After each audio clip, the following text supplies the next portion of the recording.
हम यहाँ पर बताएंगे आपको भली प्रकार समझकर अध्ययन का अभ्यास करें का पार्ट थर्ड, जिसमें क्या है, प्राप्त ज्ञान को सुरक्षित एवं विकसित करते रहने के लिए यह नियम बनाया गया है कि हम स्वाध्याय करें। इससे प्राप्त ज्ञान के संदर्भ में अपनी दुर्बलता का ज्ञान होता है और उसके संदर्भ में नवीन क्षितिज का उद्घाटन होता चलता है। अभ्यानुसारेण विद्या अध्यवसाय द्वारा प्राप्त होती है। जब तक नदी को उसका गंतव्य समुद्र प्राप्त नहीं होता है, तब तक उसकी धारा रुकती नहीं है। जब तक देवताओं को अमृत की प्राप्ति नहीं हुई, तब तक वे समुद्र का मंथन करते रहे।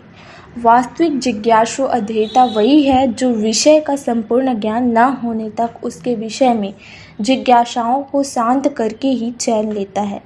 विषय के संदर्भ में उक्त प्रकार की बेचैनी ही सच्चे अध्ययन की पहचान है। थोड़ा पढ़े, गहराई में जाकर समझ कर पढ़े, अन्यथा दिमाग पर बोझ बढ़ाने से कोई लाभ नहीं होगा। मनन और परिशीलन हमारे अध्ययन के अनिवार्य अंग होने चाहिए। अध्ययन की सार्थकता यह है कि हम रचनाकार की आत्मा तक पहुंच जाएं और नया प्रकाश एवं नई दिशा की प्राप्ति कर सके। मात्र शब्द ज्ञान अध्ययन नहीं कहा जा सकता है। मात्र शब्द ज्ञान तो मस्तिष्क के लिए भार स्वरूप हो जाता है।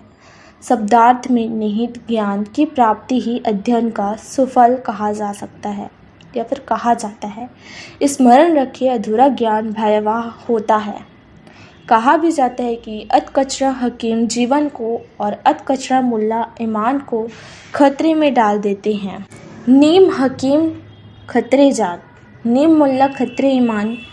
लाओ त्से ने ठीक ही कहा है कि अनेक वस्तु के अधूरे ज्ञान की अपेक्षा कुछ ना जानना अच्छा होता है। संत कवि कबीरदास ने इस तथ्य को अपनी काव्योचित भाषा में इस प्रकार व्यक्त किया है। जाति ना पूछो साधु की, पूछ लीजिए ज्ञान। मोल करो तलवार का, पड़ा रहने दो म्यान। आधुनिक चिंतक एफ ओसबॉर्न का कथन हमारा मार्गदर्शक होना चाहिए। भली प्रकार अध्ययन की हुई तथा पूरी तरह आत्मसात की गई थोड़ी पुस्तकें बुद्धि का पोषण उन सैकड़ों पुस्तकों की अपेक्षा अधिक करती है जिनको सामान्य विद्यार्थियों की भांति मुंह में कुल्ला सा करके छोड़ दिया जाता है अथवा मात्र सतही तौर पर पढ़कर छोड़ दिया जाता है। अध्ययन और मनन एक साथ चलने चाहिए। यह आपका यहीं कंप्लीट होता है।